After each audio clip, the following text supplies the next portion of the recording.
Hello दोस्तों, मैं जयकांत सैनी स्वागत करता हूं आपके अपने चैनल भारत IQ में। हम डिस्कस कर रहे हैं राजस्थान पत्रिका न्यूज़पेपर जयपुर एडिशन 31 अगस्त। तो बने रहिए इस वीडियो मेरे साथ अंत तक। There is lot to know and lot to discuss. तो आइए शुरू करते हैं आज का वीडियो। पेज नंबर 1 पर यहाँ पे न्यूज़ है। ये डेटा प्राइवेसी रिलेटेड एक न्यूज़ बात जिक्र किया जा रहा है इस न्यूज़ के अंदर। तो यहाँ पे बात की जा रही है कि डेटा चोरी को लेकर के अभी एक समिति बनाई गई थी भारत के अंदर। इसका नाम है जस्टिस BN श्री कृष्णा आयोग। बहुत ही इंपॉर्टेंट आयोग है ये डेटा प्रोटेक्शन को लेके।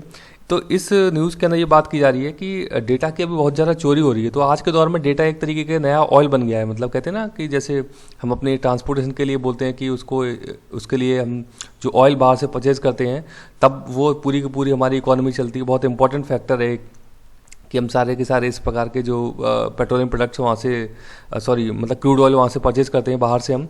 तो इसी प्रकार से डेटा एक न्यू ऑयल के रूप में बोला जा रहा है वर्तमान समय में, क्योंकि सारी चीज़ें ऑनलाइन हो गई हैं। आप देखते हैं कि ये डेटा चोरी किस प्रकार से होती है।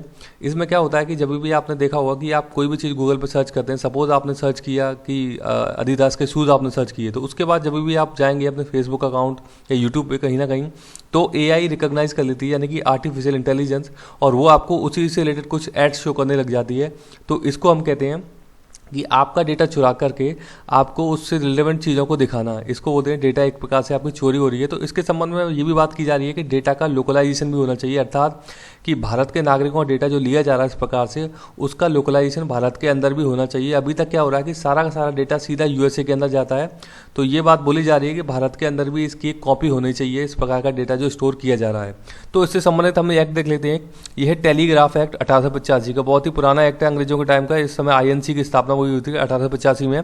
तो टेलीग्राफ एक्ट जो वायरलेस कम्युनिकेशन है, वायर्ड कम्युनिकेशन है, डिजिटल कम्युनिकेशन, तीनों के तीनों इसके अंतर्गत आते हैं। और आपने सुना होगा टेलीफोन को टैप करना, जब टेलीफोन को टैप किया जाता है तो उसके लिए प्रोविजन है टेलीग्राफ एक्ट के अंदर। तो वहाँ पे जब भी गवर्नमेंट को लगता है तो उसके अकॉर्डिंग वो टेलीफोन्स को टैप करते हैं। इसके संबंध में एक और एक्ट है IT एक्ट, यानी कि इनकम इंफॉर्मेशन टेक्नोलॉजी एक्ट है 2000 का। ये भी इंपॉर्टेंट एक्ट है, याद रखिएगा। ये सभी इससे संबंधित है डेटा प्रोडक्शन से रिलेटेड। अभी इसके संबंध में एक राइट टू प्राइवेसी भी आ गया है केस पुट्टास्वामी केस 2017 में आया था। उसके बाद से राइट टू प्राइवेसी को आर्टिकल 21 का भाग मान लिया गया है। तो ये सारे के सारे फैक्ट्स इंपॉर्टेंट हैं यहाँ पे डेटा चोरी की जो बात की गई इस न्यूज़ के अंदर। आगे देखते हैं। पेज नंबर 1 पे बात की जा रही है। तो यहाँ पे एक एस्ट्रॉइड की बात की जा रही है कि एस्ट्रॉइड गुजरेगा अभी कल धरती व चांद के पास से गुजरेगा। तो अर्थ का जो सैटेलाइट है उसको बोलते हैं हम चांद, यानी कि मून। तो ये एस्ट्रॉइड का नाम है एस्ट्रॉइड 2011 ES4। इस एस्ट्रॉइड का नाम है, पूछा जाता है एग्जाम्स के अंदर, जो कि अभी कल गुजरेगा। तो एस्ट्रॉइड मैं आपको बताऊंगा कि ये रॉक और मिनरल इत्यादि से बना हुआ होता है ये, और एस्ट्रॉइड बेल्ट के अंदर ज़्यादा ये मिलते हैं एस्ट्रॉइड्स, राइट। तो एस्ट्रॉइड ये भी सूर्य का चक्कर लगाने का काम करते हैं। जिस प्रकार से ग्रह इस प्रकार जो काम करते हैं, ग्रह भी सूर्य का चक्कर लगाते हैं, उसी प्रकार एस्ट्रॉइड भी सूर्य का चक्कर लगाते हैं, परंतु ग्रह से छोटे होते हैं एस्ट्रॉइड। मैं आपको दिखाता हूँ अभी, ये देख सकते हैं आप। ये है आपका सूरज, यानी कि सन। उसके बाद उसके सबसे पास होता है मरकरी, उसके बाद होता है वीनस, देन अर्थ, देन मार्स। अब ये जो एस्ट्रॉइड बेल्ट की बात की जा रही है, सारी की सारी एस्ट्रॉइड बेल्ट है जो कि सूरज का चक्कर लगाती है। ये देख सकते हैं आप एस्ट्रॉइड बेल्ट। एग्जाम में पूछी जाती है कि एस्ट्रॉइड बेल्ट किन दो ग्रहों के बीच में है, तो ये मार्स और जुपिटर के बीच में आती है एस्ट्रॉइड बेल्ट। सबसे नज़दीक का ग्रह मरकरी है, सबसे दूर का ग्रह है नेपच्यून। तो जुपिटर के बाद सैटर्न आ गया, उसके बाद यूरेनस आता है, फिर नेपच्यून आ जाता है, राइट। तो ये है आपकी एस्ट्रॉइड बेल्ट। यहाँ पे सारे सारे एस्ट्रॉइड घूमते हैं, फिर टकरा करके नीचे भी गिरते हैं कभी पृथ्वी के पास से, जैसे कि भी बताया जा रहा है, राइट। आगे देखते हैं। ये पेज नंबर 1 पे एक और न्यूज़ है। तो ये बात की जा रही है वेनगंगा नदी। वेनगंगा नदी गोदावरी की इंपॉर्टेंट एक सहायक नदी है जो कि MP से निकलती है। तो MP में सतपुड़ा रेंज है, वहाँ पे महादेव पर्वत है, वहाँ से ये नदी निकलती है वेनगंगा। इंपॉर्टेंट है, गोदावरी की सहायक नदी पूछी जाती है एग्जाम्स के अंदर कि गोदावरी की सहायक नदी कौन सी है, राइट। तो मध्य प्रदेश और महाराष्ट्र में बहती है नदी वेनगंगा नदी। ये इसका यहाँ पर न्यूज़ कवर किया गया है। आगे देखते हैं। पेज नंबर 2, यहाँ पे बात की जा रही है कि राजस्थान को, ये न्यूज़ में पहले भी कवर कर चुका हूँ कि कोबोस 8800 मशीन हमने USA से परचेज़ की है भारत ने। तो ये मशीन राजस्थान के लिए अभी भेज दी गई है, क्योंकि बीच में इस मशीन को बिहार के लिए भेज दिया गया था। राजस्थान के लिए मशीन परचेज की गई है। इसमें कोविड-19 के लिए जो टेस्ट किए जाएंगे वो अपने जांचें फास्ट हो जाएंगी। एक दिन में 4500 जांच कर देगी ये मशीन। तो ऐसी मशीन राजस्थान में भी आ रही हैं और जल्दी ही हमको मिल जाएगी, तो कोरोना की जाँच फास्ट हो जाएंगी। ये न्यूज़ यहाँ पे कवर की गई। आगे देखते हैं। पेज नंबर 5 पे बात की जा रही है मेज नदी की। मेज नदी बिजौलिया भीलवाड़ा से निकलती है। इंपॉर्टेंट नदी है, ये पूछा था एग्जाम्स के अंदर। तो ये नदी बूंदी में बहने के बाद कोटा में चंबल नदी में मिल जाती है। तो आपको पता होना चाहिए कि मेज नदी कहाँ से निकलती है, बिजौलिया भीलवाड़ा से, और कोटा में चंबल नदी में मिल जाती है नदी, ये है बिजौलिया नदी। आगे देखते हैं, पेज नंबर 5 पे बात करी जा रही है मुकुंदा टाइगर रिजर्व। बहुत ही ज़्यादा चर्चे हैं पिछले 1 महीने से। यहाँ पर MT2 MT3 की मौत हो चुकी है। उसके बाद अब एक और न्यूज़ है कि MT4 12 दिनों से गायब चल रहा है, जिसका अभी तक कुछ भी पता नहीं लगा है प्रशासन को, जो वहाँ का फॉरेस्ट प्रशासन है उसको इसके बारे में कुछ भी अभी नहीं मिली है जानकारी। तो ये न्यूज़ यहाँ पे कवर की गई है, बहुत ही ज़्यादा चर्चा में है, आप जरूर इसको देख लीजिएगा। मुकुंदा टाइगर रिजर्व के बारे में प्रश्न जरूर पूछा जाएगा। आगे देखते हैं, पेज नंबर 8 पे बात की जा रही है शेरगढ़ किला। शेरगढ़ किला धौलपुर जिले के अंदर है।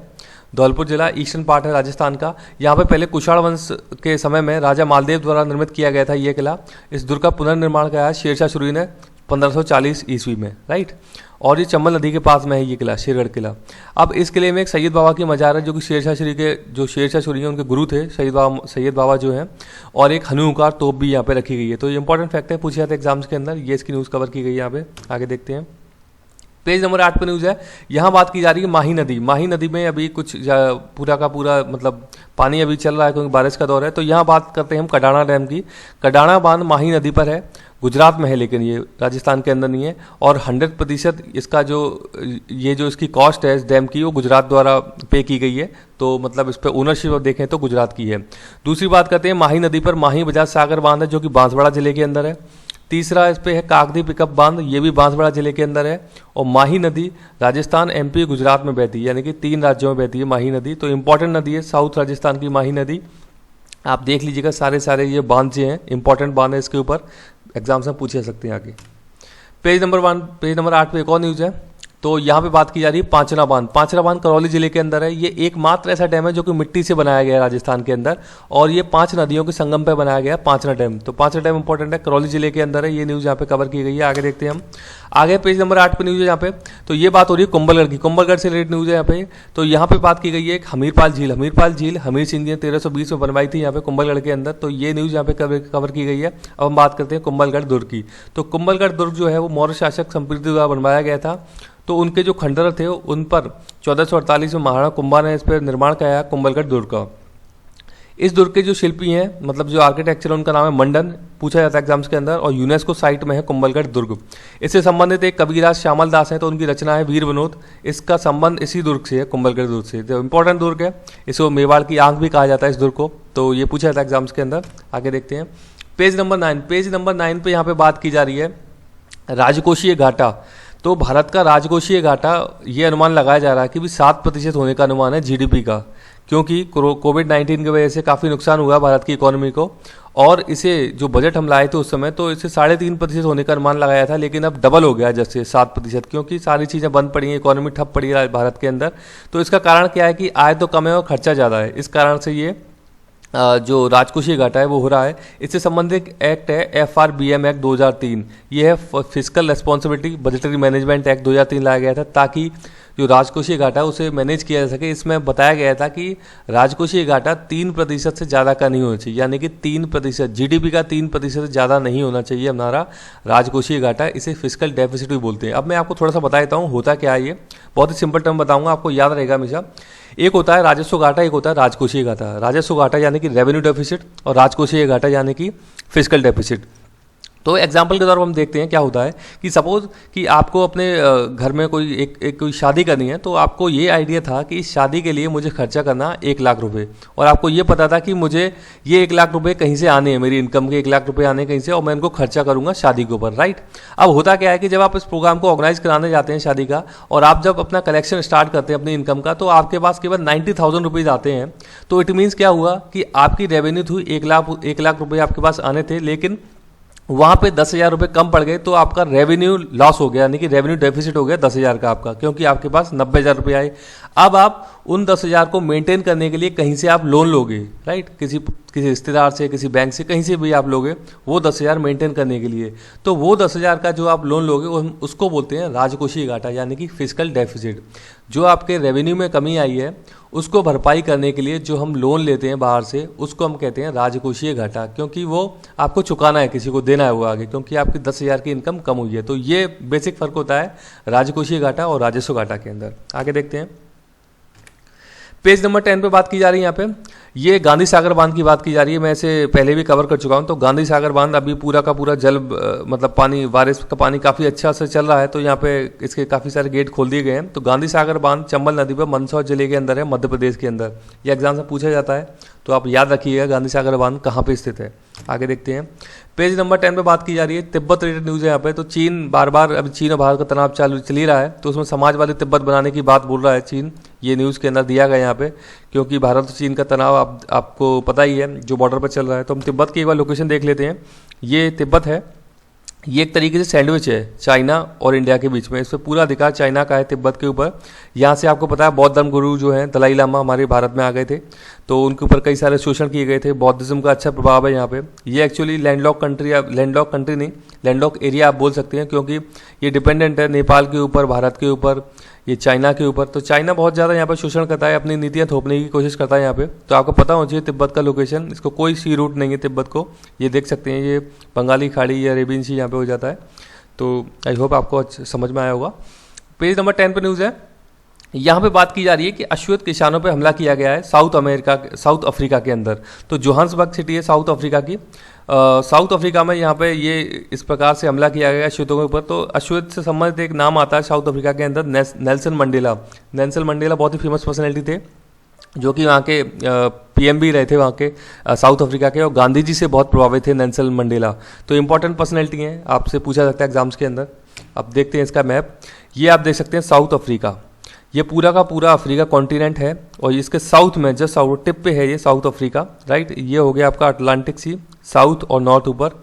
ये यहाँ पर इंडियन ओशन हो जाता है, ये देख सकते हैं आप, ये इंडिया है। ये इस प्रकार से यहाँ पर साउथ अफ्रीका आ सकते हैं आप, और ये यहाँ पे मेडागास्कर इसके पास में हो जाता है। तो ये है साउथ अफ्रीका की ज्योग्राफिकल लोकेशन। मुझे आशा है कि आपको ये समझ में आया होगा। आगे देखते हैं, पेज नंबर 10 पे न्यूज़ है।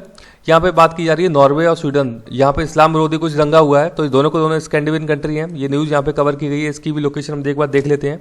तो ये देख सकते हैं आप, ये है नॉर्वे और ये स्वीडन है। ये स्कैंडिनेवियन कंट्री इनको बोला जाता है। ये नॉर्वेन सी हो जाता है यहाँ पे। ये अटलांटिक ओशन यहाँ पे फिर से आ जाता है। ये आइसलैंड है यहाँ पे। ये पूरा का पूरा यूरोप है। इसके नॉर्वे के साउथ में नॉर्थ सी आ जाता है, और यहाँ पे बाल्टिक सी भी देख सकते हो आप। ये फिनलैंड है, एस्टोनिया, लताविया, लिथुआनिया, ये कंट्रीज़ हैं। तो ये इसका मैप है। तो आई होप कि आपको लेक्चर समझ में आया होगा, अच्छा लगा होगा। तो अगर अच्छा लगा है तो प्लीज़ ज़्यादा से ज़्यादा लाइक करें, शेयर करें, कमेंट करें, ताकि और भी लोग इस वीडियो का फ़ायदा उठा सकें। आपको सुझाव देना चाह सकते हैं, मुझे कमेंट बॉक्स में भेज सकते हैं। इसी जगह धन्यवाद।